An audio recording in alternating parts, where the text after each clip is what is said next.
అనగలిగే పదానికి మూడే మూడు సందర్భాలు బొట్టు పెట్టేది.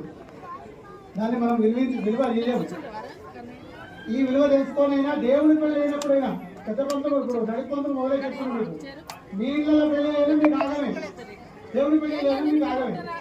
ఏదో నాలుగు మంచి విషయాలు తెలుసుకోవాలి ఓరి చెప్పుడే కానీ మా పాండిత్యం కోసం కాదు మీకు చెప్పు.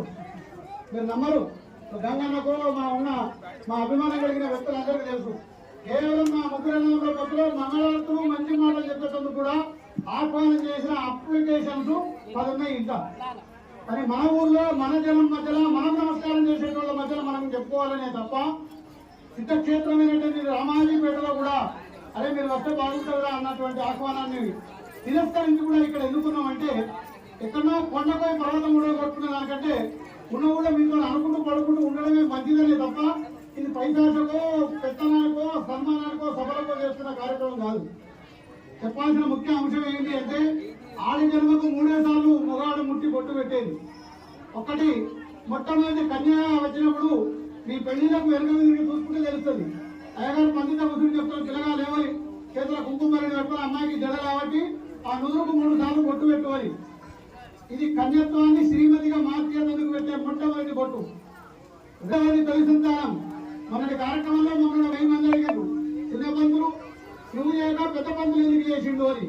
మీరు సృష్టించుకున్నదే తల్లికి చిన్నవాడు తల్లికి పెద్దవాడు అని కాదు, మొదలు పుట్టినటువంటి వాడే మొట్టమొదటి సంతానం.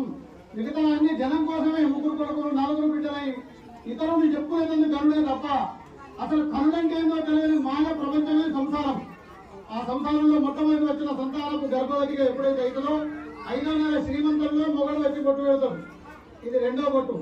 3వ బొట్టు చూడదు కానీ ఆయన వెంటనే మారడు. ఏ ఆడి జన్మైనా జీవితాంతం కోరుకునే సత్యమైన కోరిక ఏంది? సుమంగళితనాన్ని కోరుకుంటది. ఆ సుమంగళితనంతో కష్టాలు నష్టాలు ఏడుపులు బాధలు కోరికలు ఏమైనప్పటికీ కూడా అందరున్నదే అందరూ మెచ్చగలిగే సుమంగళితనంతోనే నేను బయటకు వెళ్ళిపోవాలి అని. అందుకని ఈ ఉండగలిగేటువంటి సీతా మహాసాధ్వి మంగళసూత్ర ధారణ జరుగుతున్నప్పుడు మా అన్నయ్యకు మనసు తెప్పై మంచి మాట చెప్పిండు. అసాధ్య సాధక స్వామి, ఏ సాధ్యాసాధ్యాలను నెరవేర్చేటువంటి వాడు. హనుమంతుడికి కూడా అంతటి బలం ఇచ్చినప్పుడు లౌకిక మాత్రమైన మానవులు మనం ఆ కోరికలు నెరవేర్చుకునే వ్యవస్థలు కాదు. ఇప్పటి నుంచి అయినా ముందు మాటలే చెప్పిన మంగళసూత్రం పూజేటప్పుడు ఇప్పటి నుంచి అయినా మొండోడు కానీ తిట్టడు కాక మీరు నమ్మరు.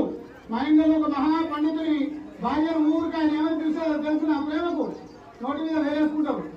ముండ ఆలేదు మీ తింటే ఎప్పుడు ముండా తింటావు, ఎప్పుడు ముండా తింటావు.